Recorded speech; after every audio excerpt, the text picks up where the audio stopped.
doing a video? Hello everyone, I've just come back from having my COVID vaccination, haven't I, miss? Yeah. Yeah, went to the doctors, had that just over an hour ago, had the AstraZeneca jab, and so far I'm feeling alright. My arm's a bit tingly, but I'm not feeling sick or achy or anything like that, so fingers crossed. I might be alright, so keeping my fluids up, had some paracetamol, so don't think I'll be able to have any beers today. Better be good for a day, hadn't I? So yeah, anyway, quick video. I picked up a pair of Rogers LS2a speakers. Bit reluctant to buy them, but I did, because I've owned the LS6as, which are brilliant. I've owned the LS4as, which are pretty good. So obviously I'm going to buy a pair of LS2as. LS2as. Yeah, so they all got the same tweeter, which is a C's 418, I think. So that's constant through the 4As, the 6As and the 2As. So that's good. If you're using these with the larger 6As or something, the tweeter's the important part to have matching. And we have a smaller woofer, 5 1/4 inch, and a port at the bottom. So I would say if you were going to use the 6As as your front left and right, these would be a good surround speaker. Winner, winner, chicken dinner. So I've just given them a bit of a clean up, but just to show you them, binding posts at the back. These two I've got matching serial numbers. Apparently they play from 60 hertz all the way up to 20 kilohertz plus minus 2 dB at 2 meters, so not bad for a little speaker. So what I did do, and you should do when you get these speakers, is just check all your screws, give them a nip up. That's a win-win. If they're loose, that will make quite a difference. Yeah, so I'll show you the covers. I'm going to give these a good clean up, but nothing special about them. Normal fibre board with cloth glued around it. Rogers logo on the top. Bit dusty, aren't they, Winkle? Yeah, they're obviously dusty. Yeah, so we'll give them... Because they've been like very old. Yeah, these are about 40 years old. 40, that's quite old. Actually, probably as old as Daddy. Daddy's 44. Yeah, so we need to give them a good clean. I always do that with compressed air. Yep. Just to blow through the cloth, and you can see there's a mark around probably where people have been running their fingers around them like you're doing, you Herbert. Oi! But yeah, all pretty good really. So yeah, The back is a bit more softer. well, than the top. before I do anything with them, I know normally I pull these apart and we measure the crossovers and the drivers and everything, but I'm going to stick them on the stands and have a listen to them first, and then I think we'll take them apart and see what's inside. I'm pretty sure it's going to be similar crossover to the others, and yeah, go from there. Okay. Right, I spent well, most of the afternoon listening to those little Rogers. I haven't done anything to them yet. I haven't taken them apart, measured any components or anything.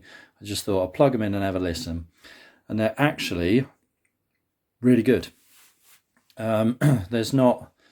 I don't think they're a very well respected speaker. You know, they've only got a little woofer in them, a good tweeter, the same tweeter like I said they use on the other models as well.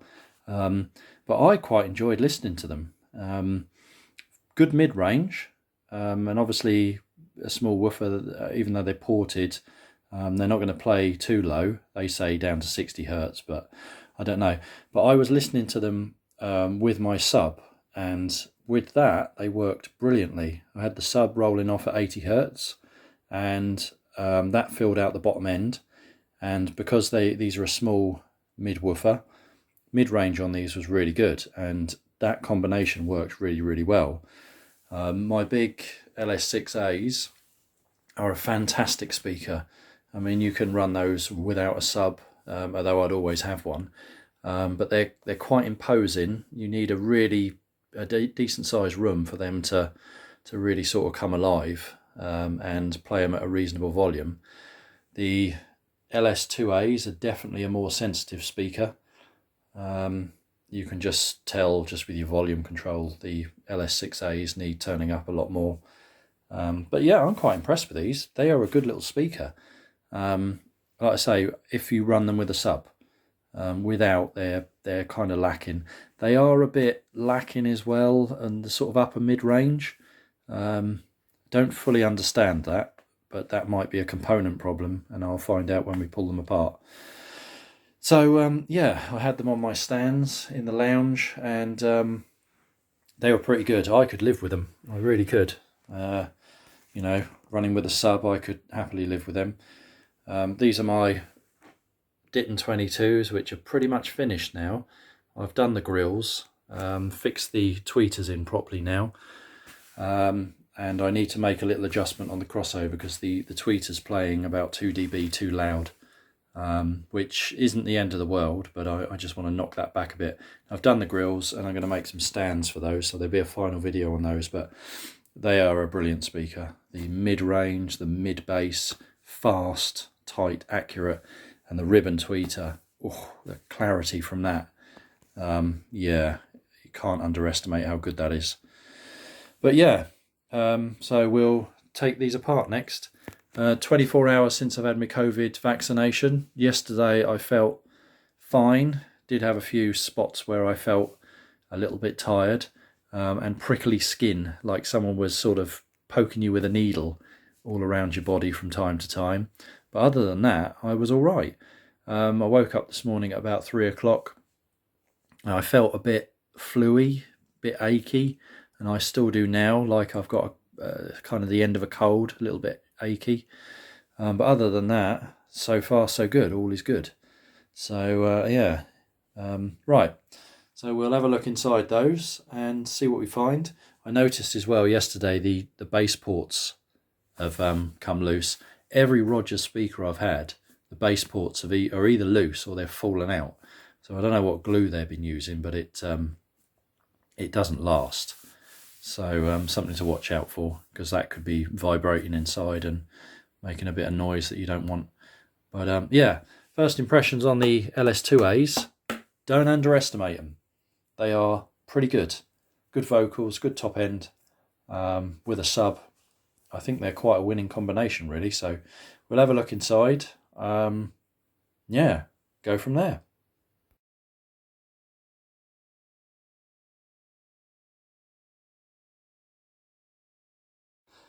So some people have been asking what I listen to in my lounge all the time, what speakers I run. And our lounge is primarily kind of a home theatre, if you want to call it that. So I have left, right and centre monitor audio Radius HD 250s, and they are really good speakers. I wanted something that would go on the wall, keep the wife happy, and these are really, really good. I mean, they're never going to be as good as a floor standing speaker to get the image in, get the speaker away from the wall. But running with my Rel subwoofer, which is down there, they're a really good speaker. You know, I bring in other speakers in here, my Rogers and things like that, to test them after I finish repairing them. And I'm always impressed with these when I go back to them. You know, they're not as good as some of the speakers I listen to, but the compromise is they're neat, they're on the wall, and they are pretty damn good. So I'll show you the centre. You might be able to see that one a bit better. They're quite long. They're about 75 centimetres long, I think. Probably by about 13 or 13. And they're quite neat. So you have two 100mm mid-woofers and a tweeter in the middle, and this arrangement is a Diapolito design. So the idea of this is when you move off axis, the time alignment, having a mid-woofer each side of the tweeter, stays pretty much constant. So if you're going to have a surround sound system, I would always go for this arrangement, because you have people sitting in lots of different positions, and you don't want to have a setup where if you move off axis, so you're not in the central seating position, it sounds rubbish. So this is kind of the way to go, especially for your centre channel. So the left and rights are the same as this, just obviously mounted the other way around. So I think these are polypropylene, but they've got kind of they look like they're aluminium, but they're not. And then you've got a 25mm tweeter in the middle. And they are a good speaker. They handle lots of power, good mid-range. The tweeter lets them down from time to time. It won't handle a huge amount of power. If we're having an evening in here where we're listening to stereo, sometimes that tweeter sort of lets it down a bit. You know, I have thought about upgrading these, taking them apart, seeing what we've got inside them, maybe upgrading the components, because really this is what I'm going to live with in here. These have been in here for a long time and they work well, and maybe trying to find another tweeter that would go in the same hole but perform a bit better. But all in all, they're a really good speaker, and if you're running them with good speaker cable and a subwoofer, you know, they can sound pretty fantastic and disappear quite well. So yeah, people have been asking what I have in here. Primarily that's what I have, but I do pull in other speakers from time to time, so always in a state of flux in here. As far as the amplifier goes, again, I've got another amplifier I bring in from time to time, but I have a Cambridge Audio surround sound amp which has got a Class AB amplifier in it, and it's really good. The good thing I like about Cambridge Audio's surround amps is, like I say, they've got a Class AB power amp inside them, which is much better than some of these crappy Class Ds you get in AV receivers, and it's geared around the music, not just silly unnecessary features that you wouldn't need. So listening to stereo with that is good. Highly recommended. And my subwoofer is a Rel Strata, and I've made an oak top for it, so it kind of sits there out the way, more as a side kind of table than a sub. It's crossed over about 80 Hertz, so it disappears quite well. And when you're at the seating position, it's in phase with the left and rights and the centre, so you shouldn't hear your sub, and we don't. And then rear surrounds, we have the little monitor audio, what are they, 45s, HD 45s, and they're a great little speaker. Seem to be quite expensive to buy them as well. Even second hand, a pair of them is about 100 quid. So yeah, they're obviously quite sought after, but they're a great little speaker. There's the other one. So that's what I have in the lounge. No big floor standers in here, but you know, I've got, I don't know whether you can see it, I've got a connection down there that allows me to just plug in my speaker cables and sit any speaker I want on the stands in here to have a listen to. So, you know, that's how it works. So I've also got my trusty Pioneer turntable, which is a good bit of kit. And in terms of CD Blu-ray playing, on the other side of this wall, the player's in the other side of the wall, so all the discs are out there, so I just plop them in and listen to them in here. So yeah, if you want me to do a video on these, I will do. Like I say, I think I'll probably take them apart and see what sort of components are inside them, and whether there's any upgrades to be made. But I think in general these are a good speaker. The components they use on the crossover are really good. But it would be good, you know, if they got any iron core inductors, perhaps we could swap them out. So yeah, let us know. Oh, here's another sneaky peek. Right, in these boxes are a pair of Celestion Ditton 44 cabinets. The cabinets are in reasonable condition. The grills are not, they need reclothing, but they're empty. They've got no crossovers inside them, nothing. Empty boxes. Brought them for 25 quid for the pair. So yeah, bargain. And I have picked up a pair of, let me pause this a sec. There we go. Right, I've picked up a pair of mid-range drivers. Now, the other Dittons I worked on had a 5-inch mid-range. These are, I believe, from the later version of the 44s. So these are 4-inch, but obviously a big plate on them, so they'll fit the original fixings. Again, I picked these up pretty cheap, but the spider on one of them, I don't know whether you can see that, has come away slightly, so I need to re-glue that on. Annoyingly, the seller wasn't particularly interested in offering me any form of refund for that, but there we go. I can fix that. I did kind of steal them, got them cheap. So we're sorted with a mid-range, and I have, after hunting high and low, managed to get a pair of the T1600 12-inch woofers. So they are in good nick, lovely jubbly. So I'm missing the tweeter, which I think was the HF 2000. Can't remember from the other pair, but given the success I've had with the 22 and the ribbon, and how they play from 5,000 hertz upwards anyway, I'm going to use ribbons again. Whether I use the same ones as I've used in the 22s, I don't know. Crossover, I've got the schematic for that, so I will just build one from scratch. This time using polycaps, air core inductors.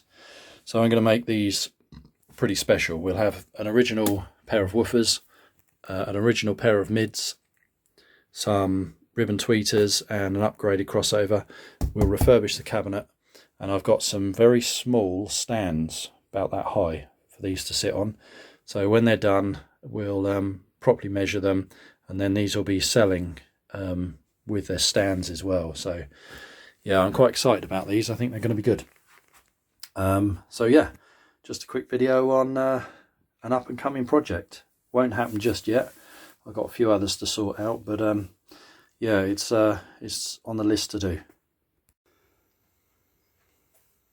So here is the LS2a that we were looking at earlier. So I'm going to take out the tweeter, take out the woofer. Base port is loose, which pretty much all of the Rogers I've had, especially in the LS range, have had that problem. So yeah, I just guess the glue goes dry, but we'll take it apart and have a look. I've also noticed that the cabinet here has sort of come apart a little bit, so we'll glue that on the inside as well. So let's have a look. I'm suspecting or expecting to see the same crossover arrangement that we always seem to have on the tweeter on these, which is probably like a 4 microfarad capacitor, an inductor, probably 0.15 millihenry or something, and then an 8 microfarad. So a third order on this, and probably a second on the woofer. That seems to be what Rogers do. Obviously controlling the tweeter seems fairly easy. So we'll take it apart and have a look. So like normal, the tweeter is held in with wood screws, and in this instance so is the mid base. So what have we got? So we've got the 414 again. So this is the same tweeter that I found in the LS2a, the LS2a. I'm pretty sure it's in a lot of the other models that Rogers make or made. So yeah, tends to be the woofers that they obviously change. So we'll take that out next. So exactly the same wood screws on the woofer. They are just little 1/2 inch round heads. So let's see if we can get this out. Always right in there.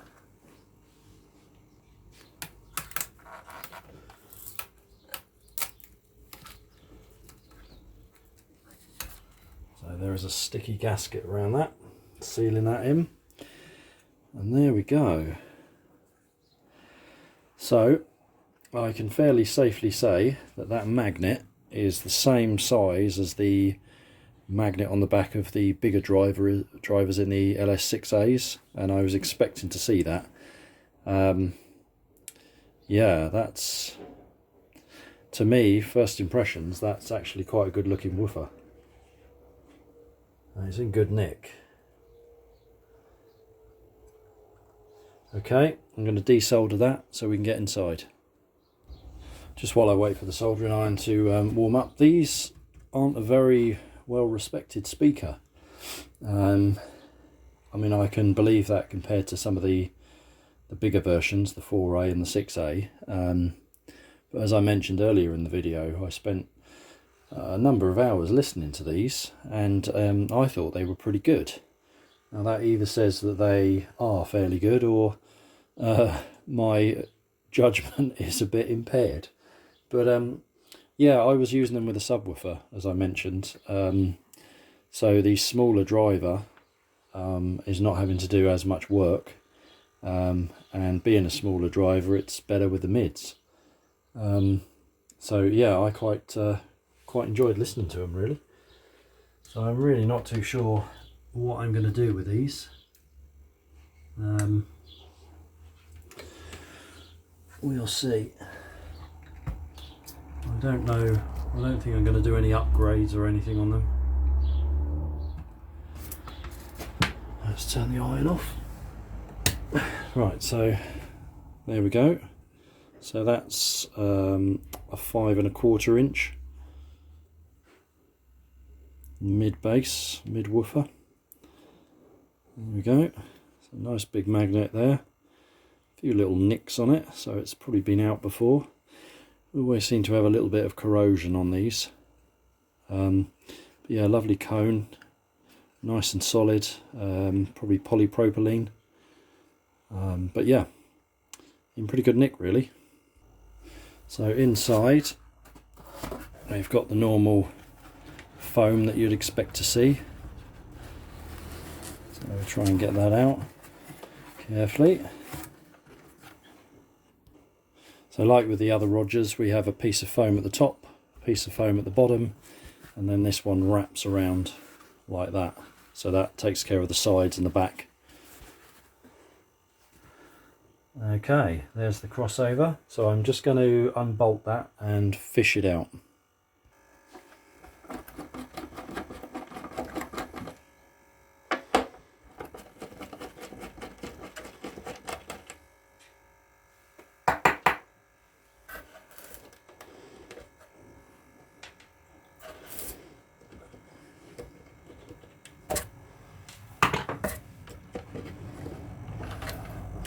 There we go. So there's our crossover. So yeah, like normal, we've got positive through a resistor for the tweeter, through a 4.7 microfarad cap, through a 10 microfarad, okay, and our air core inductor on the tweeter. Not sure the value of that. We're going to have to measure that because obviously it's not written on there. And then out to our tweeter. Again, the tweeter's connected out of phase like they normally are. And then on the woofer circuit, we have an inductor. Not too sure on the value of that. And we have a 7 microfarad cap on that. I mean, these are nice L caps. So yeah, pretty sort of standard Rogers stuff, really. The tweeter circuit values don't really change much between these, between the 2, the 4 and the 6As. The woofer's a bit different. Obviously it's a smaller woofer.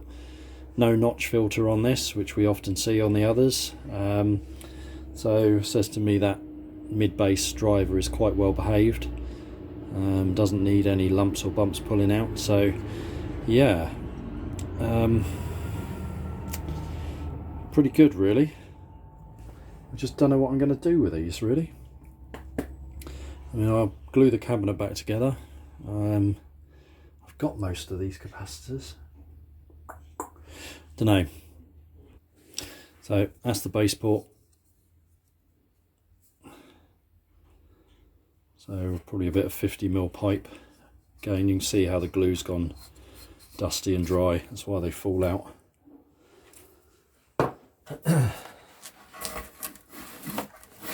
Bit of foam at the bottom.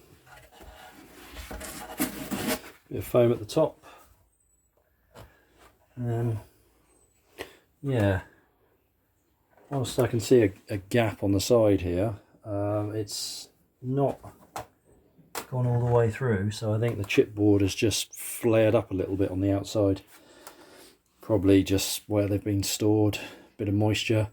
Front baffle is MDF, which is good, and the rest of it's chipboard, the backs, the sides, and then a black ash vinyl veneer.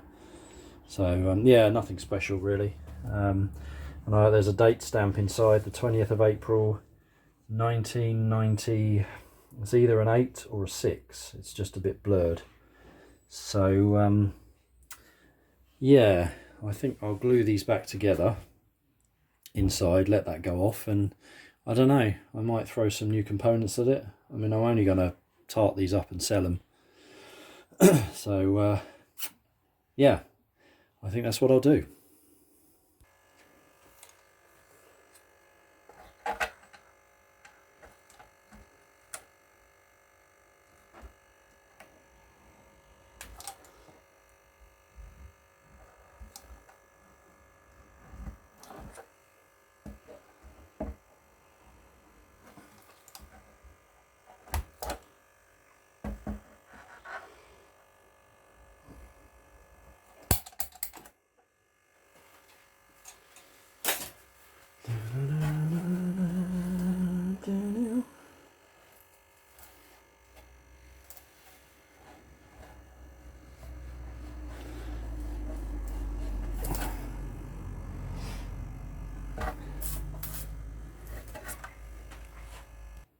Right, so I've just run some adhesive round on the inside there. You might just be able to see it. So all the way round, all corners. So I'll clean up the base port and stick that back in, and then this cabinet's done until it's all dry.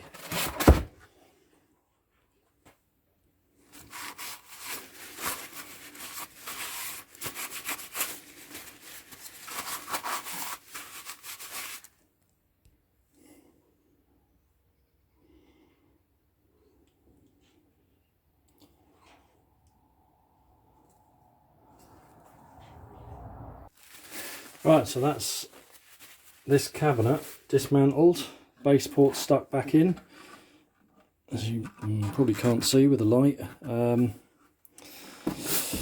yeah, that's all back together. So I will quickly test the impedance of these drivers, I think, and then I think I'm just going to order up some decent capacitors and a decent resistor, and just give them a little upgrade. I'm not going to do anything with the inductors.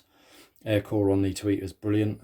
The iron core on the woofer, I can't warrant spending 20 quid on an inductor for each, so 35, 40 quid, not on these. So yeah, I think that's what I'll do, and that little upgrade will be in the next video. Okay, thanks a lot. Yeah, last little update on the Rogers LS2s that I did the crossover upgrade on. As you probably saw in the other video, we replaced all the capacitors, all but the one on the notch filter, and we replaced the inductor on the woofer as well for an air core, which made a good difference. Clarity, just really, really good. So a lot cleaner sound, but the mid range seemed to be a bit lacking, so I took them apart again, and I'd ordered 2 millihenry air core inductors, and got sent 2.2 millihenry, so they were 10% out, and you could hear that. So all I needed to do was unwind some of the winding, and just keep cutting it and measuring it until I got down to the original, which I think from memory was 1.96. So yeah, got there, put it all back together, and whew, lush. So these are being picked up on Monday. It's Saturday today, and they're off to a new home. So hopefully the chap who's bought them is going to enjoy them. They were a lovely listen. So yeah, really pleased with those. And I'm going to order up the parts for the 2As, and we'll put them together in the next video.